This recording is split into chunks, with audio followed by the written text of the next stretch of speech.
Hello, everyone. Oh, I still have glasses on. Hello, everyone. I am Sage Stevens, the host of Shout Out with Sage. We are here on Stream and Hub Radio, and today's guest lives at the intersection of creativity and strategy. He shares how perspective rewires reality, where people unknowingly give their power away, and the most enduring careers are built from alignment, not performance. He's a global entrepreneur, musician, TEDx speaker, and the author of the Amazon #1 bestseller, How to Hijack Reality. His work centers on the main premise: storytelling isn't just how we communicate, it's how we build lives, businesses, and meaning. And I want to welcome to Shout Out with Sage today, Gianluca Gibbons. Hi, Gianluca. How are you? Hello, Miss Sage. I'm doing lovely. How you doing? I am great. So, you've been on the show before, and this is your second time. So, thanks for coming back. And was there a moment early on in your career or early on in your life where you felt different, not in a limiting way, but in a way that later became your edge? Yeah, moving around a lot, living in different countries. By the time I was 16, I had been to 16 different countries. I had lived in five, learned a total of three languages. What happens is this constant movement keeps you changing. And I end up paralleling that in my career. So early on in my career, I worked in marketing, I worked in digital branding, then I worked in music and performance. I did a little bit of acting. Then I worked in wealth management, I worked in entrepreneurship. So I had all these things. I worked in entertainment PR.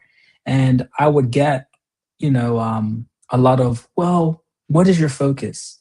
You seem to do a lot, but what is a perfect role for you? So applying for jobs are difficult, selling myself as an individual. People 5 years ago, now we call it multi hyphenate individuals Yes. and multi hyphenate careers, but that's as of the last 2 years. Before that, it was you're not focused, you're a jack of all trades. We don't know where to place you. You seem to be good at a lot of things, but we're not sure where to put you. And that was difficult for me, And one day I said, you know what? I'm going to stop telling people that I do this, and I'm going to create a company and say, my company does this. And once I did that, I was like, oh, wow, your company provides so many meaningful things.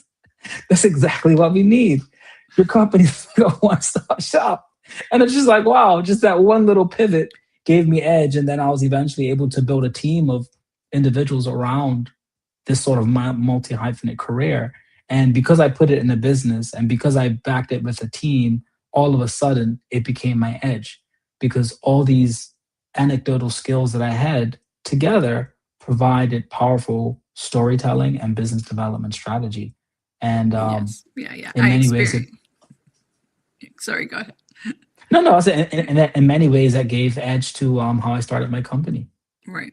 No, I experienced the same thing. It's like not so much now because the whole multi hyphenate thing is more acceptable.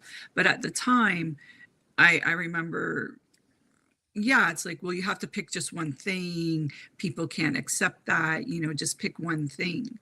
And I'm like, but I do a lot of different things. And also, I like to go with opportunities as they arise, right? Like sometimes I might say no to something because it doesn't fit, like it's not something I want to do. But at the same time, if, hey, this sounds like an interesting opportunity, let's go this way instead. So I Exactly. understand.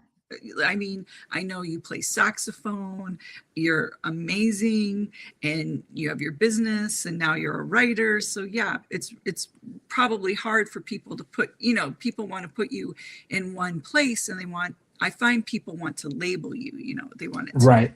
to make it easy for themselves just to label you and put you as one thing. But obviously, you're a multifaceted individual, as I think most people in LA are, right?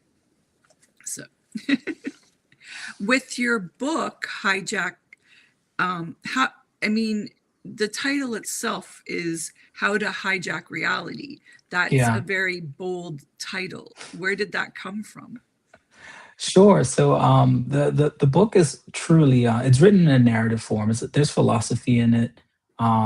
There's mindset concepts in there, but really the book was born out of a gentleman that I met while working in wealth management, who I was sent to go meet with him to take over his accounts, and he decided to spend 3 hours giving me his philosophy on life, Oh, right? wow. And in many ways, that conversation for me hijacked my reality because it it it challenged my perspective to reality and life.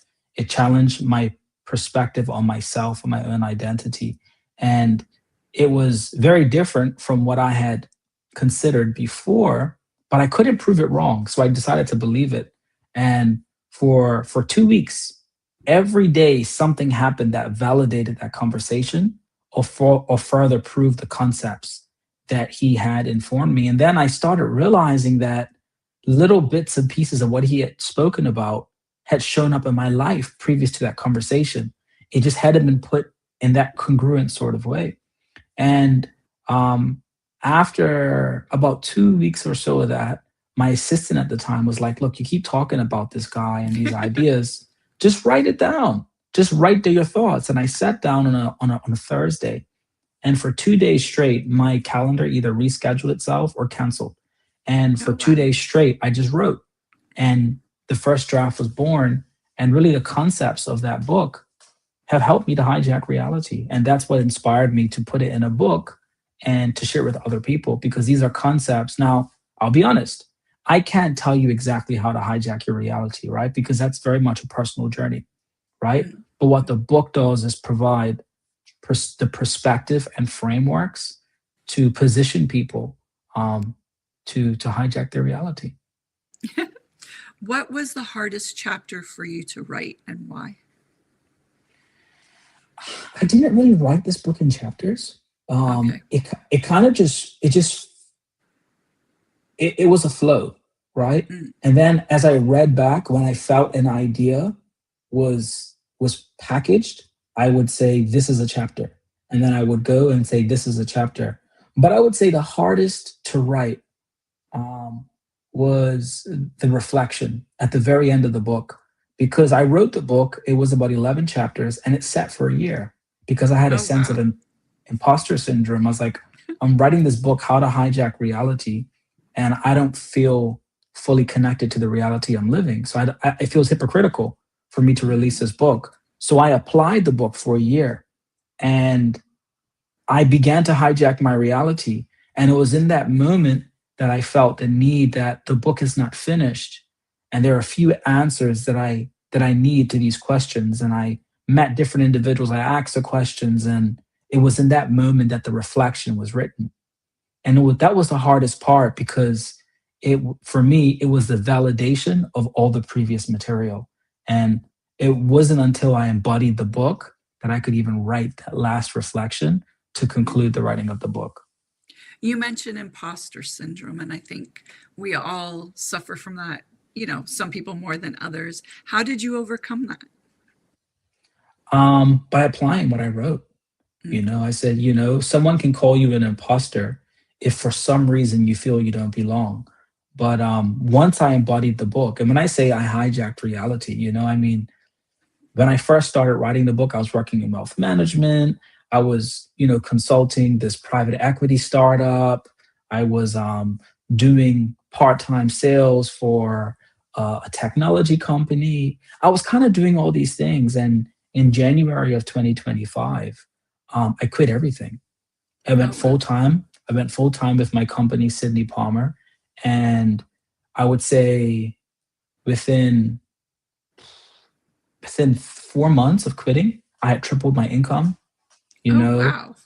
I tripled my income. I positioned myself to move out of my friend's room in his house that I was renting and have a larger space for myself. I was able to increase my credit. I got booked to do a TEDx talk. My Yes. book hit number Great. one in pre-sale and Amazon. So all these things were within a 6 month period. I dynamically hijacked my reality. So With yeah, with that yeah, with the title come to you right away, or did that come to you like eventually, or was that something that let's say call him your mentor, the man, was that something he spoke about, or you created that on your own? The title came to me once I finished the first manuscript. I was just like, how to hijack reality. And then it was like a divine appointment with endless possibility, because that's what it was for me, you know? So it felt like a download. It really felt just like I was chosen to write this. And, I was able to take concepts from the man. I was able to take experiences from my life. I was able to take some personal philosophies I had developed, and then also some spiritual philosophies that I had considered and adopted in my life. And they all kind of came together to make this book possible. How did it all come together? Like, so you had the idea, then obviously I love the cover, the artwork, and then, the whole Amazon, getting onto Amazon. Can you sort of like give us a rundown of how that all came together? Sure. The whole process was quite ethereal, right? Because I didn't start out the year saying, my goal this year is to write and publish a book, right? That wasn't like, it wasn't on your to-do list. Yeah. No, I had been writing. I had started 2 books previously because I felt compelled. I wanted to write books, but I never really fully finished them. I got busy with work. So once the book was written, I was like, oh my, I think I have a book. And, the next thing was editing it, right? So right. I had it peer reviewed. I had probably about 14 or 15 people in my network read the book and give me feedback. And it's funny, I was in Kentucky, of all places, for a friend's graduation. And we're like at this square, and this lady walks by with her dog, right? And she just starts conversing with us. Come to find out, she's an editor for a medical journal. And I was like, oh, I have a book. I would love to get your opinion on it. And she says, send it to me. I'll edit it for you. I was like, really? She's like, yeah, just send it over.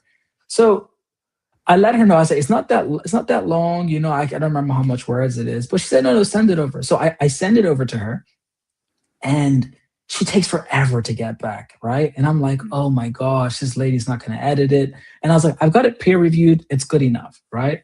So I go and I record the full audiobook, right? Oh, it's okay. Yeah. And literally the day after I'm done recording the audiobook, she sends me her final edit. So what did you do? Did you go back, or? Of course, yeah, I went back. Yeah. I went back.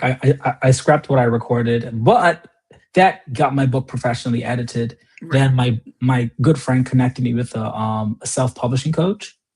Okay. She read the book. She loved it. She said she feels compelled to help me release it. And the cover was designed by a graphic designer that I've known since college. She used to do the graphic design for my band. Okay. Yeah, I love the cover. It definitely grabs your attention. Yes. She did incredible. So she designed that. And then a good friend of mine that I met in LA, she's a fine artist, but also an illustrator. Mm-hmm. She did the illustrations inside the book. And so it all kind of came together. Like there was, obviously now that I've done it, I can be much more structured if there's a second book or anyone I'm helping do a book. But the way mine came together, it was very...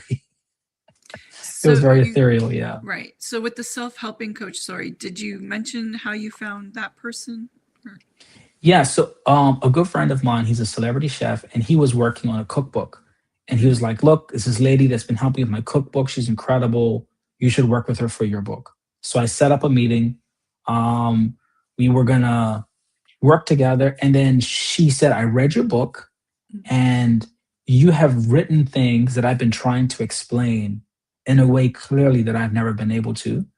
And she says, I'm not even going to charge you. I just want to help you get this book out. Oh my God, that's amazing. Right? And that's how to hijack reality. Like everything that the editor that I met at the park, the book coach that came on. Now, mind you, I had done a lot of the structuring already. The cover was done. The illustration was done. Yeah. It was professionally edited. So what she really helped me with was how to upload it, how to make sure the specs met what was necessary for the Amazon and Ingram Spark platform. And then she gave me her blueprint for creating a bestseller campaign, and I hit a bestseller without making one social media post. It was all within Wow. my warm network with emails, with text message, with calls. And so she just kind of taught me how to do this. So I had a true, I would say, almost like a publisher structure Right. to releasing the book. Yeah. So you had all these pre-sales before you even published on Amazon, correct? And Right. okay, and that already put you into the bestseller category, or Yeah, exactly. Because it's it's oh, it's like music, right? It's mm, how many units do you sell within a given amount of time within specific categories, right? mhm. And based on your ranking on those units, it starts ranking you in new releases. So I was number one as a new release in three categories, and then I was number one as a release overall in one category and two and three in other ones. So the book really did really well. One category, the two books that were ahead of me were The Four Agreements and Dr. Joe Dispenza, right? So it's Oh like wow, yeah, they've been around a while. exactly. So it did really well, which in many ways validated, Right. the interest in the subject matter. Um, Well, I think it also validates. I want to like. I mean, you're in music. You have your business. Like, how big is your email contact list? Because and did most of those pre-sales come just from people you already knew, or were there new people that you reached out to somehow? It was a mix because there were people who I already knew, and then there were people who I already knew that invited others to purchase. Okay. And there were others who found out just through conversation that I was writing a book, and they were like, "Well, once it's published, please let us know. We'd like to get it," And even here in Bermuda, um, I did I did 2 days of book signing at I was at the largest local bookstore here, Mm-hmm. and they bought a set of books from me, and that sold out my first day. They bought some more books from me on the second day. That sold out, and then they said, "You got to send us more books." So even in an in-person setting, the the interest is there. Which is very exciting because the concepts are transformational. And what do you think about the book is transformational and really resonates with those people? I think m- most people, right? Their imagination plays the picture of a reality that they prefer over what their eyes are currently seeing, Mm, right? mhm. When we close our minds and go into our imagination, we see something different. Maybe we see a different country. Maybe we see a different job. Maybe we see a different house. Maybe we see ourselves in a different place, in a different outfit, right? And these pictures in our minds, I don't think they're fantasy, right? In fact, I, I consider that reality, right? And everything else is just catching up to that. So when you introduce this idea that someone can bend reality in their favor based on the pictures they already see in their mind, um, if an inkling of that is true, I think anybody would be interested in learning more about it because if they can achieve that, then what a great life. Right. Well, it sort of goes into visualization, like especially if you've played sports, which I have, you're visualizing before you even go into the game. Or I mean, most people, even if you're, I'm sure with your TEDx talk, you had a lot of pre-visualization of what that's going to be. Do you think that's so? Is that important to make your reality? Sorry, how do I put this? The visualization that you do, does that then help you achieve the reality you want? Of course, because I mean, the more color and details you add to the picture, the more real it becomes, right? Mm, But you got to know what you want, and the more detail you know what you want, right, the more real it is, right? Even like you look at from a scientific standpoint, the default mode network, right? is the brain region that we start using when our eyes are closed. So when you're thinking about fond memories or you're reflecting on something that you really what's this called? Sorry to interrupt. Default what? This is new to me. Default what? default mode network, Oh, the default mode network. Okay, got you. right? So, but what's interesting is when you look at the default mode network, um, it doesn't differentiate from thinking about the past versus thinking about the future. It's the same brain region that's activated. So when you think about past memories that have happened, or when you imagine future events, it's all processed right through the default mode network, which means your brain reflecting on the past and thinking about the future feels just as real. So it doesn't matter whether it's real or whether it's happened to you in real life or you're just imagining it or visualizing it. But it's like stress, right? You know, stress can break down the body, right? Yes. The focus of a negative potential outcome, leveraging imagination, can be materially impacted within my body and cause health issues, right? So if stress about something that's never happened can damage my body, then why wouldn't, the imagination of something positive not also bend reality in my favor, you know? But for some reason, as adults, stress and anxiety and worry, these are responsible things, right? Adults, they get stressed out because we're realistic, but kids, they live in la la land and live in their imagination, have imaginary friends. But what's the difference? Truthfully, what's the difference? It's just one works in your favor and one works against you. But stress is an outcome of imagination placed in a more negative direction. Interesting. Okay. I'll have to think about that for myself a little more. If someone feels resistance to the title, what would you want them to know before they even open the book? Well, I mean, what would they be resistant to? I think that's... I know. Some people might go, oh, that sounds, maybe they just don't believe it. Maybe they're in a more negative mindset. They, exactly what you're saying, mindset. Like some people have a different mindset where it's, oh, this isn't realistic. Sure. So this is what I would say to them. This is not a motivational self-help book. This is not an aspirational book.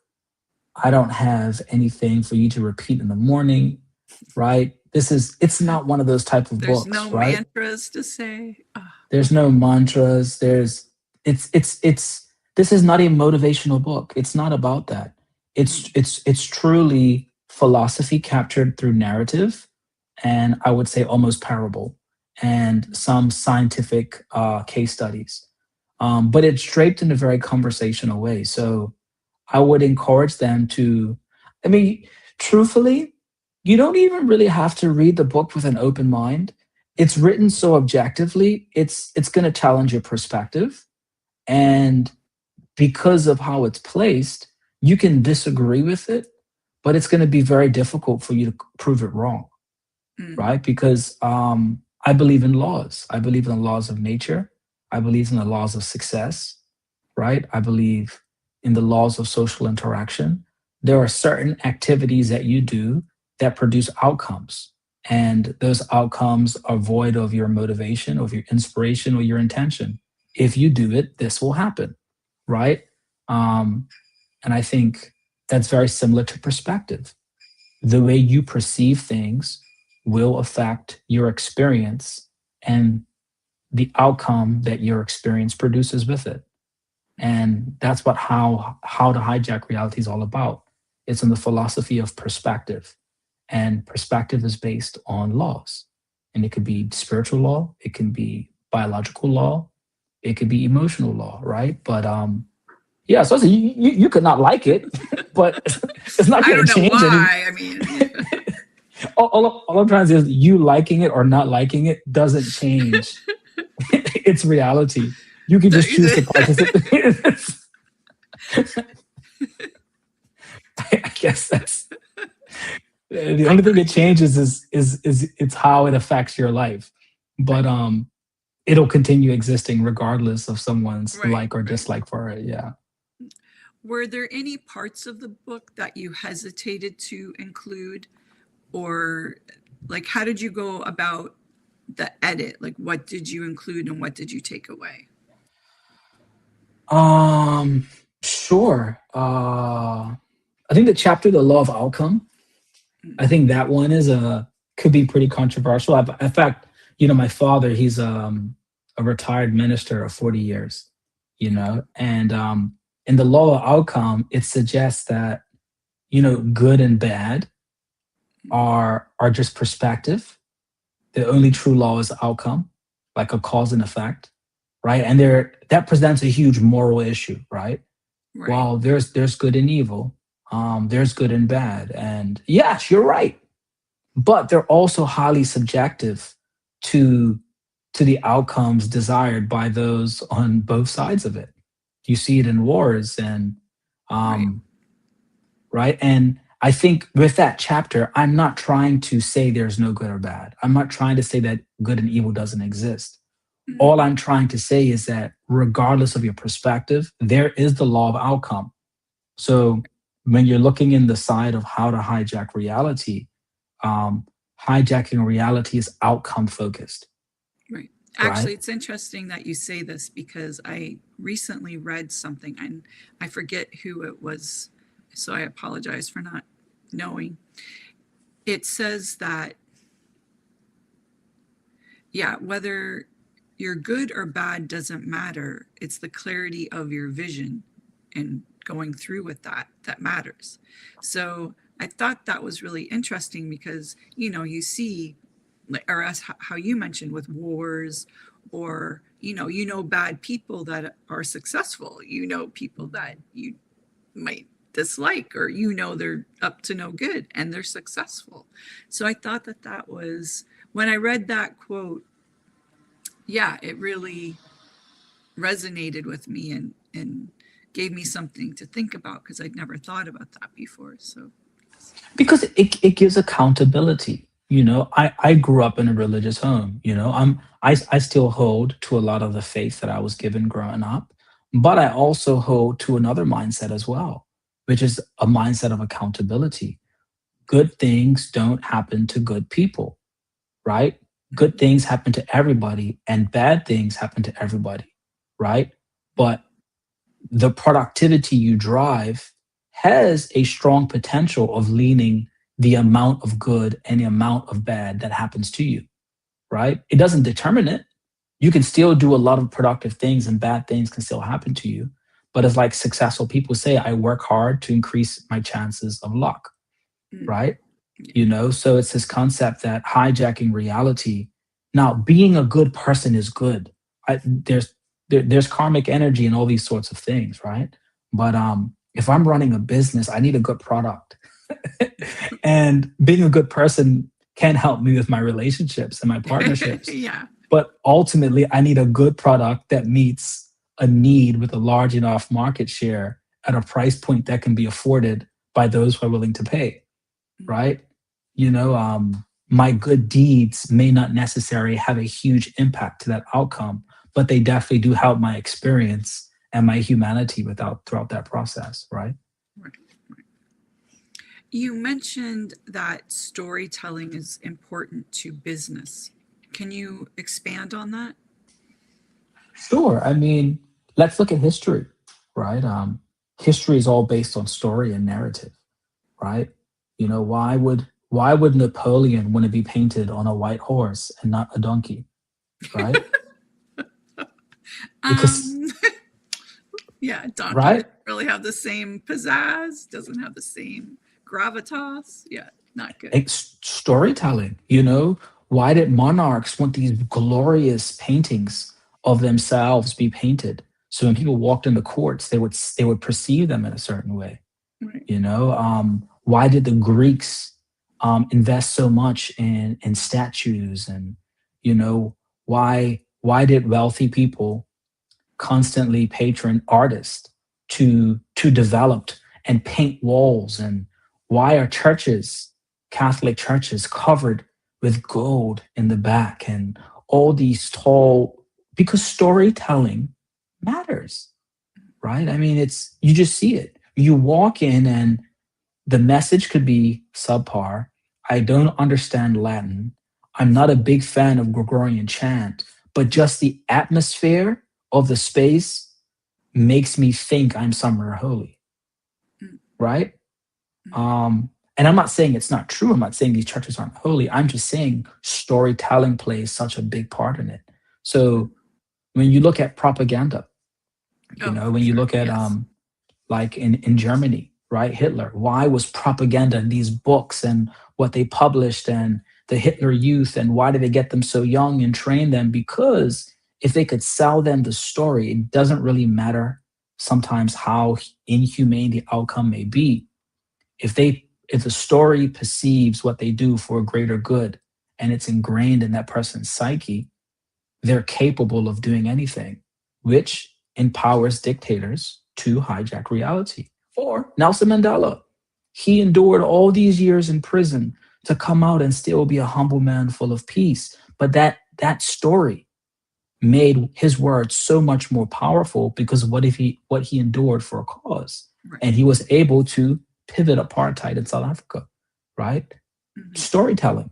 All this is storytelling, right? So I would say that's why it's so important, because that's how we remember humanity. That's how we frame humanity. That's how we share humanity. That's how we identify with each other's humanity, is all through storytelling.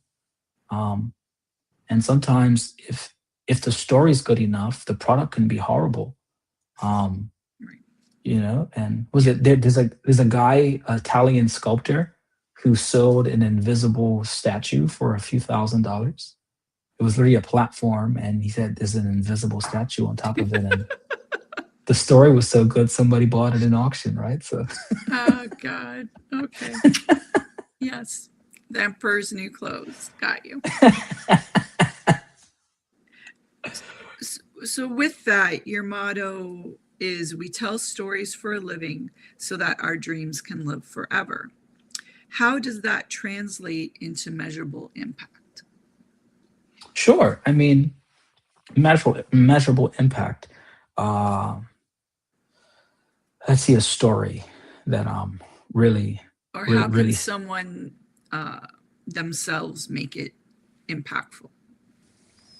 Well, I think the first thing is we tell stories for our living so our dreams can live forever.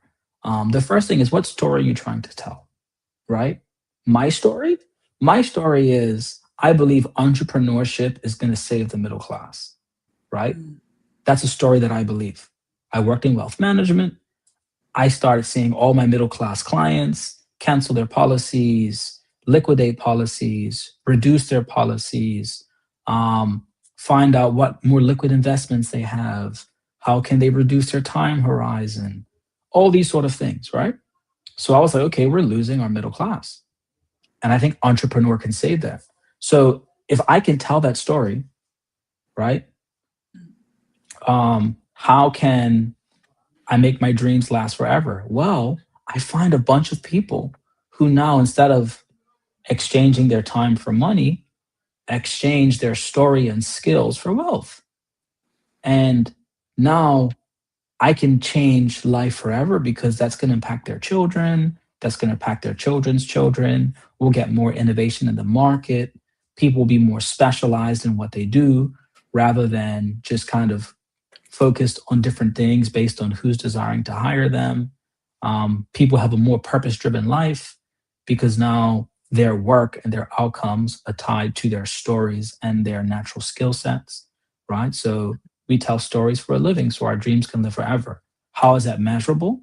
Well, in the next 5 to 10 years, I can measure how many people I took from the job force and maintained their middle class, or made them upper middle class, or made them upper class through telling their story and monetizing their skills through entrepreneurship, right? So that's a story that I believe in, and this is a measurable approach I can take to how I've made that possible, right? With you saying that some of your clients with their policies? So they were cashing in their policies, or because they needed the money, or they were, as you said, creating other businesses for themselves, or expand on that? Sure, I'll expand on that. So what I was finding was two things. I would interview people, and when you work in finance or wealth management, the first thing is fact finding. So which in many ways is like therapy, right? You're sitting there and they're telling you their financial story. They're telling you how they grew up, their ideologies on money, how they make money, how they save, their debt environment, their unrealistic retirement goals that don't match their current income and debt environment, right? Right. The cognitive dissonance of them trying to be optimistic while realizing there's no objectivity to their financial goals because they can't afford them, but they like to entertain the fantasy, right? I started seeing this, and in many ways, it's a little heavy. And then I would ask them maybe about their side hustle or their aspirations outside their careers. Oh, and they'd light up. Right. Well, Yeah. I wanted to start this little coffee stand, and then we were going to put flowers in the coffee. Oh, it was one, and they just like light up, Yeah. and it's like it was night and day. And I was like, why don't they just do that? It's going to be way more like had they done this instead of getting $200,000 in debt in college, they probably would have had a better financial situation right now. Mm. But I'm listening to it, and then fast forward Plus, two at or least three. it looks like they'd probably be happier. I mean, maybe Right. they'd have more money, maybe they wouldn't, but But I they'd mean, probably be happier. what's less money when you're already 150 to $200,000 in debt, Right. right? Yeah. You're paying the bare minimums, so you're probably like equaling out on interest, and you're making 90,000 a year before taxes, right? Like it's not looking good, right? It's not looking good. So then fast forward 3 years, these same individuals are then canceling their policies. Can I reduce how much I'm contributing towards my plan? If I were to liquidate right now, how much would I get? Wait, why did I get this again? I really would rather have more. You know what I'm trying to say? It's like this They're like, huge pivot. Yeah. And I started seeing this trending. I mean, lawyers were doing it. Nurses were Sorry, doing it. when was this? What year was this? So I started in the business 2020. Towards the end of 2022 to like mid 2023 is when I started like seeing it kick up. By the end of 2024, I was like, I need to get out of this business. You think that's because because of COVID and things that were happening, or? sure, I think COVID. Well, it's funny. COVID actually gave me a boost in my business because people were at home. Mm. They had more discretionary income because they were eating out less, they were going out less. Life was a bit more morbid, like people were dying, so people Sorry, start. I have a very No, ironic sense of humor, no, satire. no, they just became more conscious about like legacy plans and what am I leaving behind, and so passed away and there was no will. Nobody really knew how much finances they had, or Right. like, wait, my inheritance is getting taxed. It's like all these sort of things. So it was good for us because business boomed, people had more questions and money. And then life got back to normal. Then they started seeing layoffs. You look at tech, mass layoffs with Google, and other companies like that. You start seeing Waymo and these little robots handing out food, which affects Uber. Yes. Uber start paying less to their drivers. So people's side hustle was making less money because I'll be honest, there are a lot of people who are middle class because they have a full-time job and they Uber on their free time. And that Uber on their free time fills in the gap to their middle class. If they stop Ubering and stop doing Postmates, it's going to put them to lower middle class or higher lower class, right? So it's this gig economy that is giving a lot of people their discretionary income. It's covering their pay for their girls' trip to Mexico and these sort of stuff. Mm. As technology starts taking over and automating these systems, where these people can get the extra cash from, Right. you I know? think about And that. Yeah, I think about that a lot. Like there's even just going to CVS or whatever, it's do I don't get the self checkout because that's not even automated. That means I'm doing someone's job. So I do not do self checkout like yeah. on purpose. Like it is a conscious choice because I know I'm taking someone's job away that probably really needs it. But back to your point on the automation, I wonder all these like what is going to happen to people. And that's why I say one thing you can't replace is creativity and Mhm. humanity. Those are two things that technology is not going to replace. But how do those translate into jobs? Well, I mean, what I'm doing, for example, Yes, right? yes. I could work for somebody, but I can also write a book that talks about how to hijack reality. I can sit down and listen to people and help them create a story that aligns with an audience to create natural community around a product so they have sustainable income through that. Um, I can create unique events. I mean, in Bermuda, we launched a 2 week event series called 2 Weeks of Magic. Oh, Um, awesome. You'll have to tell me more about that. of course, yeah. But really the whole concept is pairing international talent with local Bermuda talent in the spaces of art, technology, innovation, um, wellness, you know, Mhm. and business development. And we achieved that. We had 9 internationals come down, a celebrity chef, the CEO of a tech company, an international philanthropist, a mental health expert. We did a cooking demonstration where a local chef collaborated with a US based celebrity chef, doing healthier versions of traditional Bermudian meals in Mm. collaboration with the Bermuda Diabetes Association. And out of that, we have 4 potential partnerships that will launch in 2026. We may do a big concert down here in collaboration with some of those connected to those that came down. All this because we told stories, we created, and we innovated in a humane way, right? Mhm. Now, had I stayed in tech sales, I wouldn't be doing that. And because I didn't do that, there are 4 or 5 business partnerships that wouldn't have happened, right? My mom in retirement decided to start her own radio show Oh, because she that's started that amazing. phenomenal. But because she did that, she connected me with the radio station that I collaborated with to launch this event.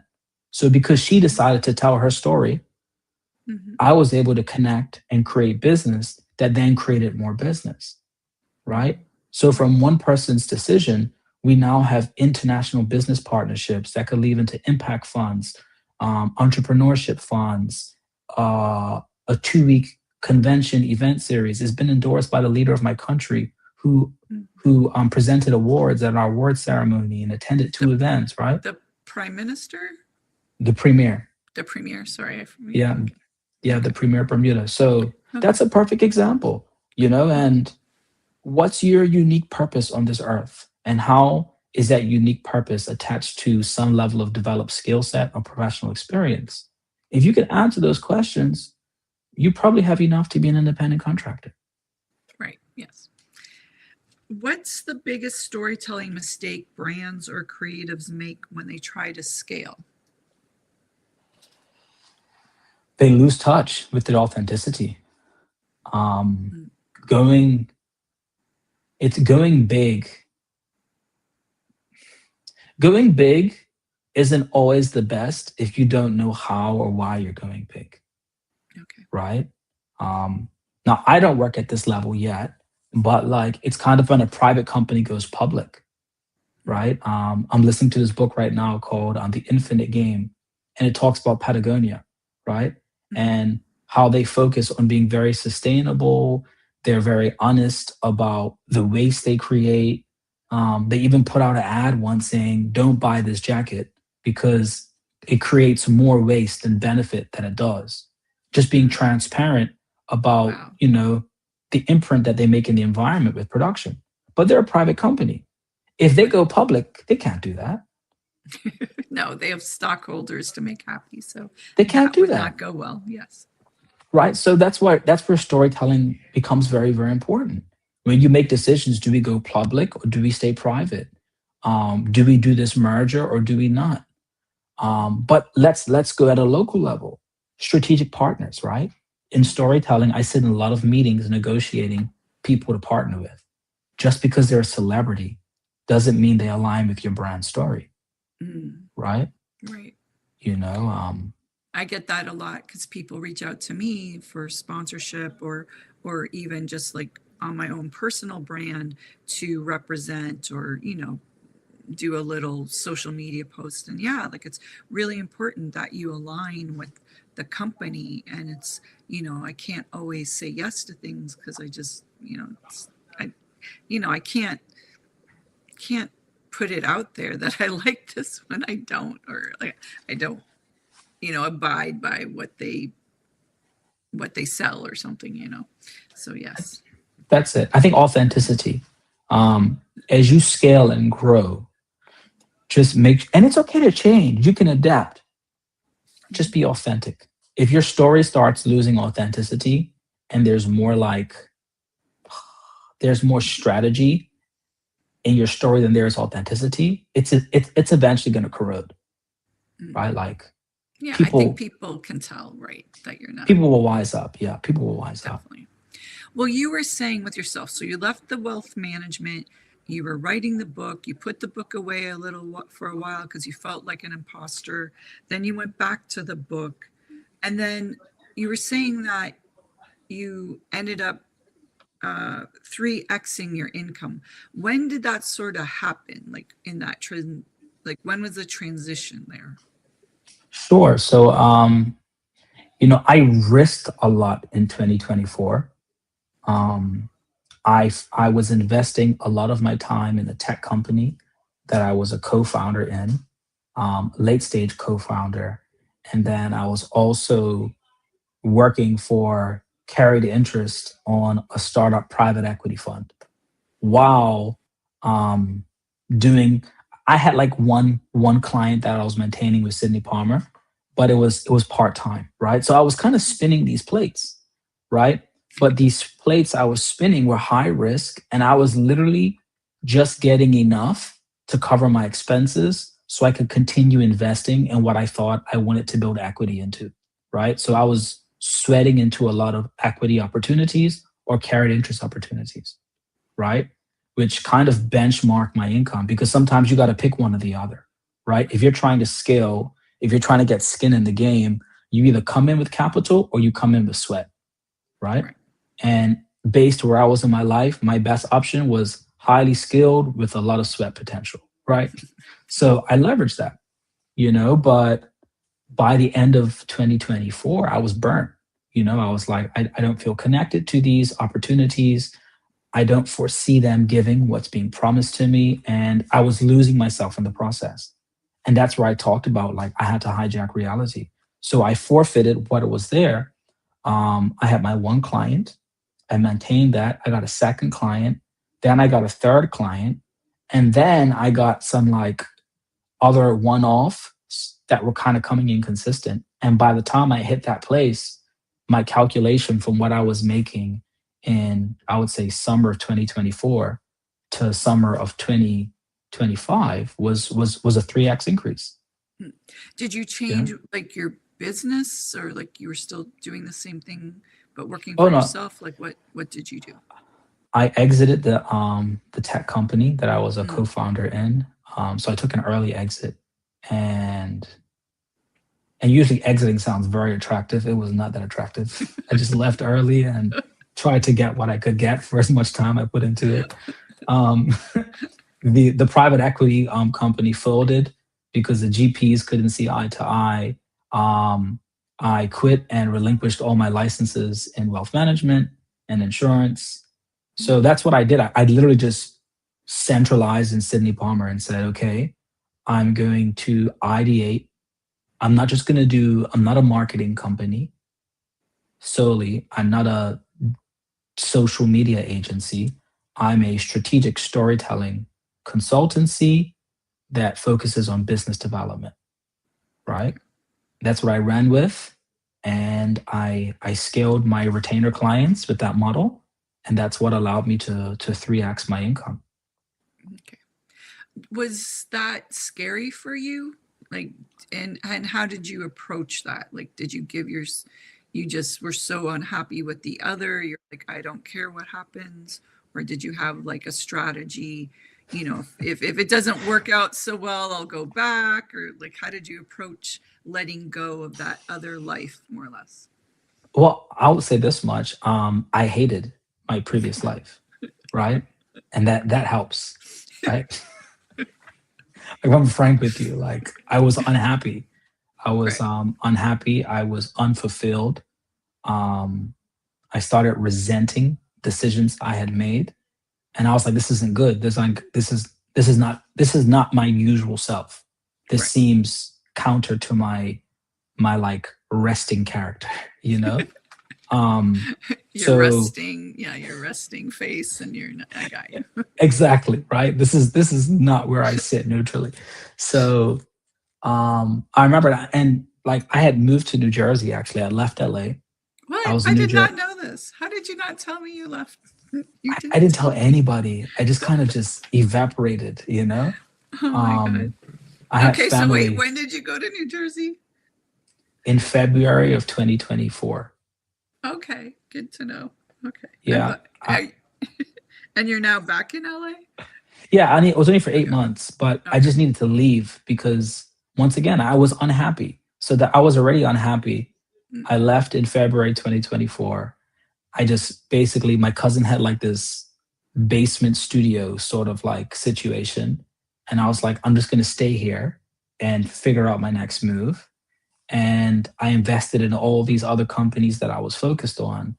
And by November of 2024, I was like, this is going nowhere. I need to get out of New Jersey because this is not where I belong. Um, and that's when I moved back to LA. I rented a room from a good friend of mine. And then I just started quitting everything. And I was just reading books and sending out proposals, reading books and sending out proposals. And I was Like like, proposals to potential clients mhm, for Sydney Palmer. Okay, got yeah, potential. And I was even applying to jobs. Like, let me see if I could just get some jobs and like just some like it. Yeah, brain, yeah, a part-time you job. know, yeah. And then I got some offers and I was like, I'm definitely not doing this. And I was like, I'm good. Let me just get a client because clearly I'm not for the job market. Um, Yes, I can understand that. Yeah. yeah. And, I closed I would say my pivotal client in about February Of for Sydney 2020, Palmer, of what you 2025. 2020. Okay. And it was perfect timing because I was like, I was running out of cash, because I had burned through so much cash Right. Yeah. in 2024. I was behind on getting my stipends with the startup I was with. And I was just like, I need something, man. Right. And a friend of mine made a referral. I took the meeting, client closed. And then about a month after that, month and a half, I doubled it by closing another client. And then I got started getting booked for some other one-off stuff, and it got me to a place where I was making more than I needed, and I was able to build a cushion, reinvest, and scale. Did you ever feel scared? Like, did you ever consider, like, what am I going to do if this doesn't work out? I don't. I've I've I'll put it this way: the last time I had a true paycheck job was 2017. Okay. Since then, I've either been an entrepreneur or commission only sales positions. So you So can handle a bit of the stress. yeah, it has to work. And that's how you hijack reality. I was like, the picture in my mind tells me it's going to work. So it's working. And Then. until proven otherwise, I don't consider the other one. And I've yet to been proved otherwise. So Okay. Do you think that that's just a lot of positive thinking then? You just really have to visualize what you want and just like not let any of that negative stuff come into your brain? sure, I think that's a part of it. I think positive thinking is very, very important. I think my mom's slogan for her radio show is a negative mind will never produce a positive life. you Mm. know so that's one of it, but also you have to be good at what you do. you know you like you have to identify a true market problem and position true skill that brings about like measurable benefits for some audience, right? I think positive thinking is great, but like I said, just because you're a good person doesn't mean business goes good, you Right. know? How do you figure out what that is that you can offer? Studying helps, shadowing helps, trial and error. I mean, Sydney Palmer, though it's been around for about almost 4 years now, but I've been compounding the IP behind Sydney Palmer, I would say, since my sophomore year in college when I started my band, right? I learned market, I learned music, I learned entertainment, I learned PR, I learned business development, I learned how to write a business plan. I did things for free. I consulted, a private equity startup for almost a year and a half. I didn't make a dime from it, but I did so many due diligence meetings on startups and meeting with investors and meeting with entrepreneurs and looking at financial projections and breaking down executive summaries and creating my own for others. And, I learned so much. I was like, I get it. Like I'm seeing how the investor thinks. I'm seeing how the Right. first time founder thinks. I see how a serial entrepreneur thinks. I see how a service orientated entrepreneur thinks versus a direct to consumer. What an angel investor's expectations versus a private equity fund. And Right. I'm seeing All these all different these, things. and eventually it's like you come up with some sort of thesis, right? A thesis around a service, and you find your sector in the market. Now, I'm continuing to refine our product offering. I haven't arrived yet. Hopefully in 6 months, I'll be even more focused and more centralized in my offering at Sydney Palmer. But I'm definitely in a place where I've brought value, I've made money, and I've retained clients. So it's working, Right. You were on the TEDx stage. How did that opportunity come around for you? Sure. So a good buddy of mine, Karan Andrews, shout out to Karan. He spoke on that stage last year, and he shot a text message to myself, another buddy of his, and was like, "You guys need to apply to this. Applications close in like 6 days." Oh, And I'm wow. like, and keep in mind, I had just closed a new client, and I had promised a lot, so I was just like, I was deep in it, Yeah. and I'm like, man, I ain't got no time for this. And my assistant was like, I don't know what you're thinking, but this application may be the most important thing that you need to worry about Yeah, right now. it's a big deal. Yeah. And I was like, okay. And I just finished like finalizing the book to prepare for release. And I was like, great, I'll just do the talk on the Right. thesis of my book. And I submitted it and then forgot about it because I was like, I just Busy. closed this client. I got to get this contract signed. I got to get them onboarded.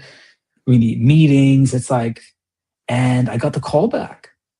I got the call back, and then I end up. I had a relationship with one of the people who were affiliated to TED, and they said, okay, like you got the call back, but you still got a lot of work to do. They said, like, if you want to go through this thing, we need you to do boom, boom, boom, boom. And like what were some of those things that you had to do? Boom, boom, boom, boom. Like, sure, I think TEDx is not about good ideas. It's not about a motivation. You have to have like a unique idea that speaks to a specific problem that can be opened and closed within 10 to 15 minutes, right? You can't just share your story and inspire people. It literally has to be like a new mechanized idea that can be captured, understood, and then used and proven.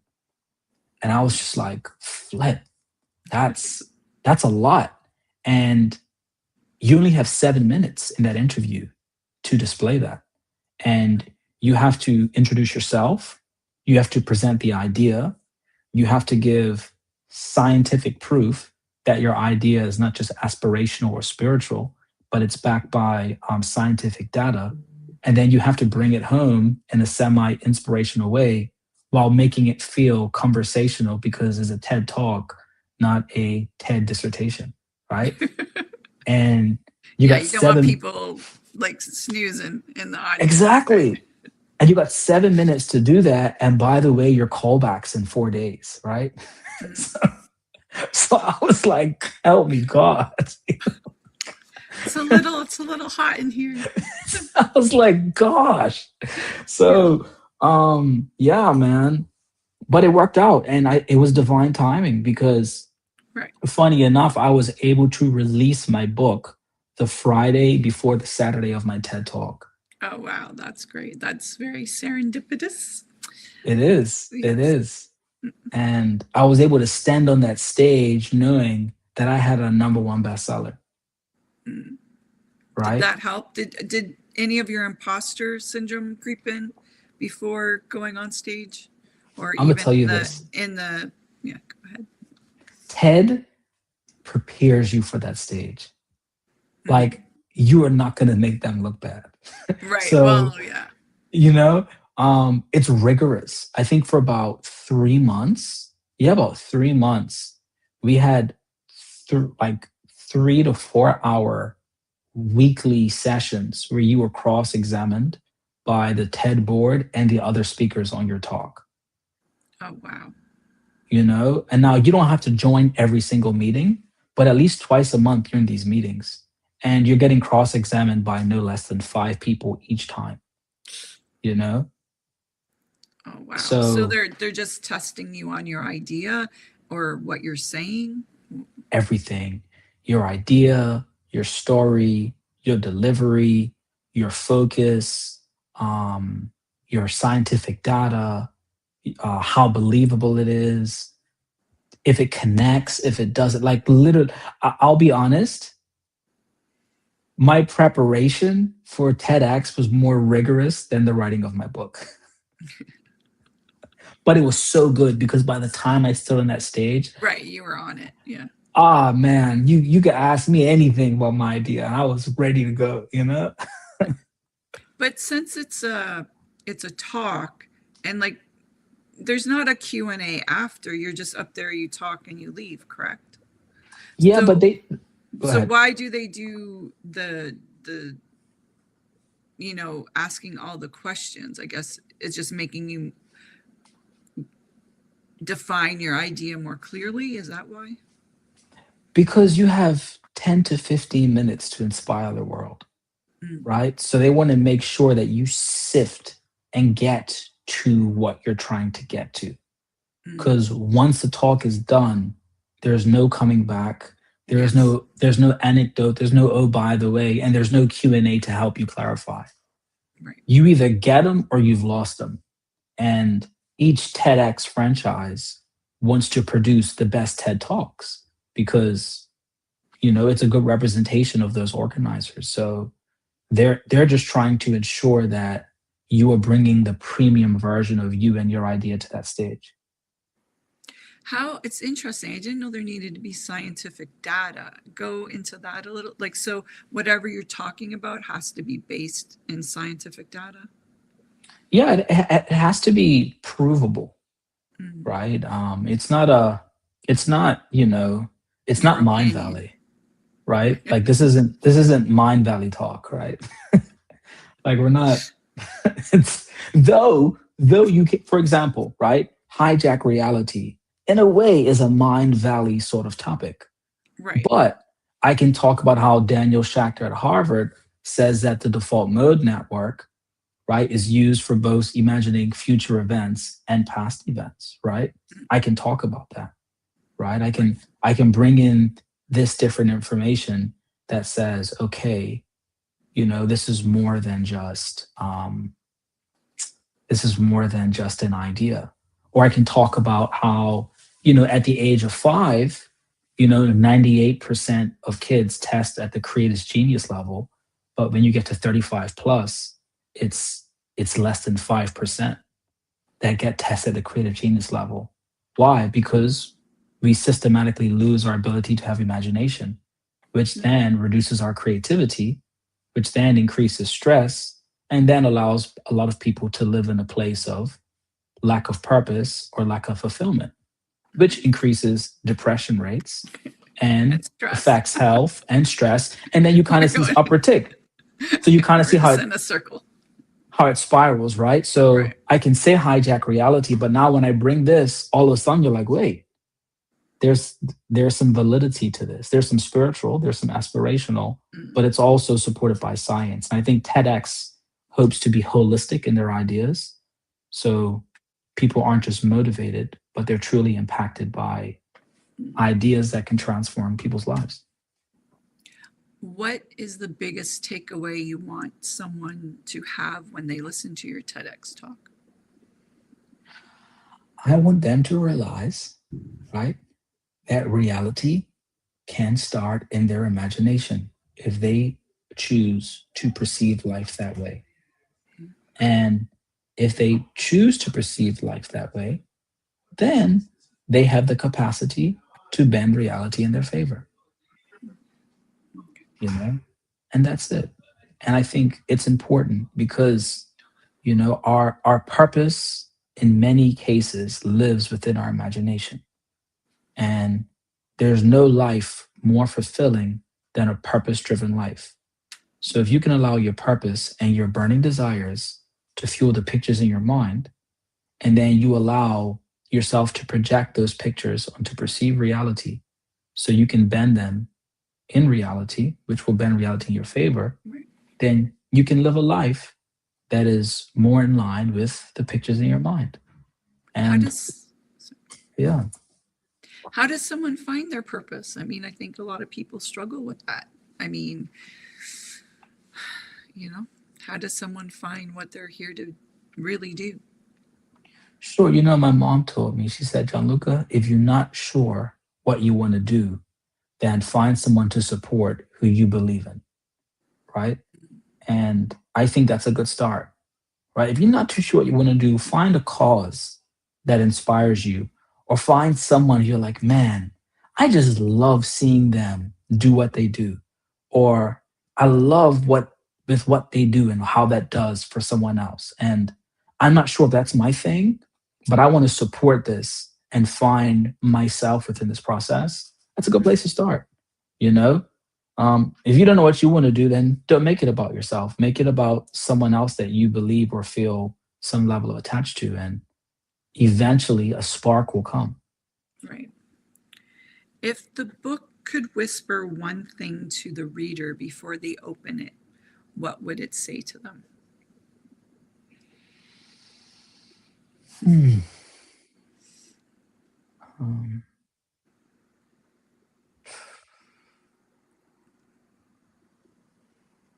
I think a simple question is, what do you want the most? Right? What do you want the most in life? And I think in many ways that's the most important question. Like I just finished reading the book 10x is easier than 2x. And they said, to live a 10x lifestyle, you have to live beyond what you need and live in what you want. Why? Because what you need has to be justified, but what you want doesn't. You just want it. And that's good enough. Well, I could do that. Right? So that won't be a problem.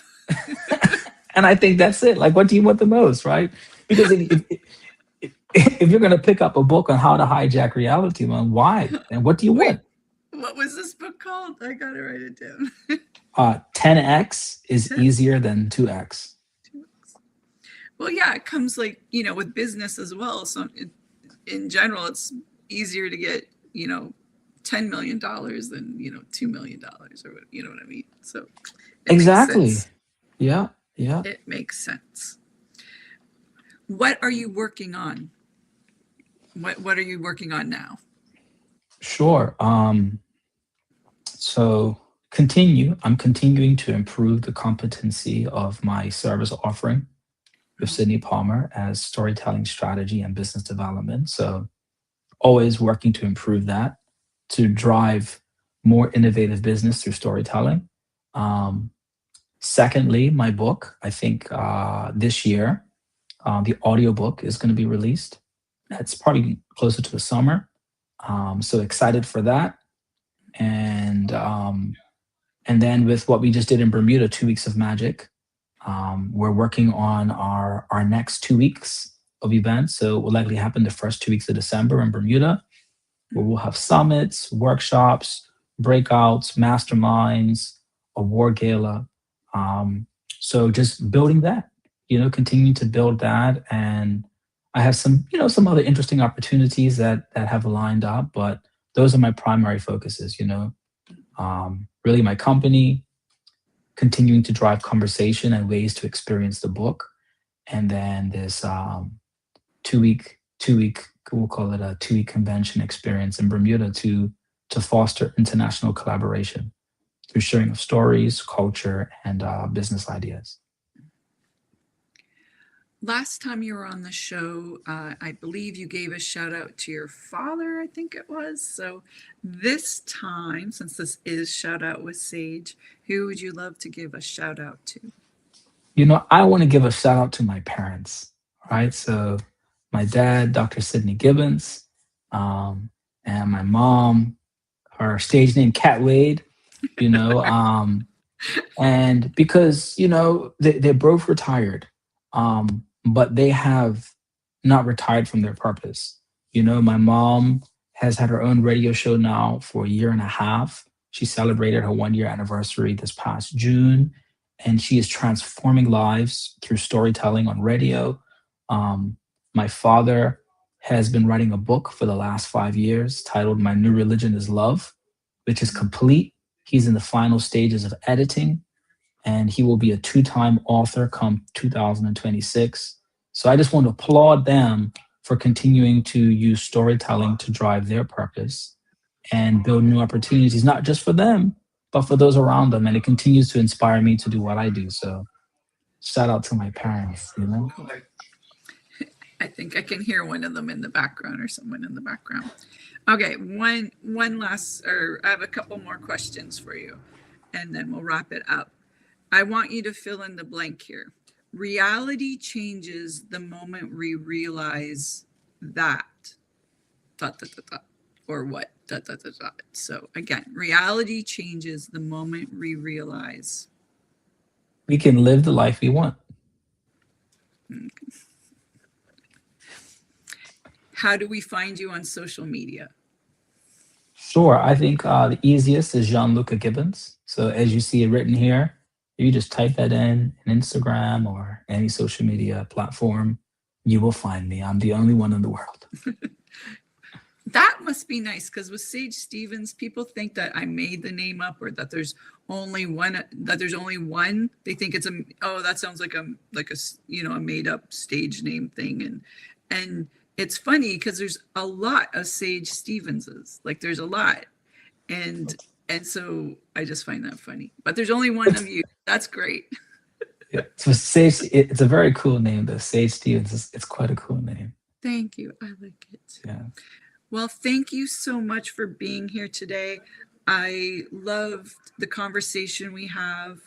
And you taught me some things I didn't know. I made some notes, got to look it up. And is there anything you'd like to leave us with before we close off today? So I just want to wish everyone a happy new year. And, I met this young guy. I was 21 years old. He was 20. No, I think he was 19. And I was like in my mid 20s. And he was the son of my mentor. And I sat with him. And I had never met somebody who was so young, but had the spirit of like a 45-year-old business mogul. Right. And I asked him, I was like, how are you able to be this guy at 19? It doesn't make sense. And he said, it's because I've learned to put multiple years into one. And I was like, well, what do you mean by that? He said, well, many people have 1 year anniversary, like 1 year resolutions. He says, my 1 year resolutions last 3 months. Right. So every year I have four New Year resolutions. And the information that I don't know, instead of living life, I read books of those who do know, which allows me to compact multiple years in months. So I get to achieve these goals much faster by drawing life from those who are giving it to me through books. And I can advance through life much faster, but at a manageable pace. And that really transformed the way I saw New Year's and that sort of Oh, stuff. wait, sorry. Oh, no worries. So that's what I would say. I would encourage people to shift your perspective. New Year's resolutions are great, but make a New Year's resolutions for January, February, and March, and then have a new one after that. That's Because interesting. Yeah. even if you don't hit them all, the pace at which you will elevate throughout the year will blow your own mind and will also support your ability to hijack reality. So the second thing I'll say is go get the book on Amazon, How to Hijack Reality. It's about a 70-minute read. It has pretty pictures inside, and it is a fun story that will truly put you in a place to have your own divine appointment to find your endless possibilities. And continue supporting Sage Stevens and Shout Out with Sage. It's a Thank great you. show, and thank you for having me. Thank you. Thank you, Gianluca. And thank you so much for the insight and the reminder that the stories we tell ourselves quietly inside our HUD can shape our reality and our world, and that we're in control of it. So thank you so much for sharing your story. And I will see you out and about. Have a great New Year's. Thank you. Thank as you. well as everyone out there. Have a great New Year's Eve this evening. Be safe and see you next time on Shout Out with Sage. Bye, everyone, and welcome in 2026. Bye. Bye.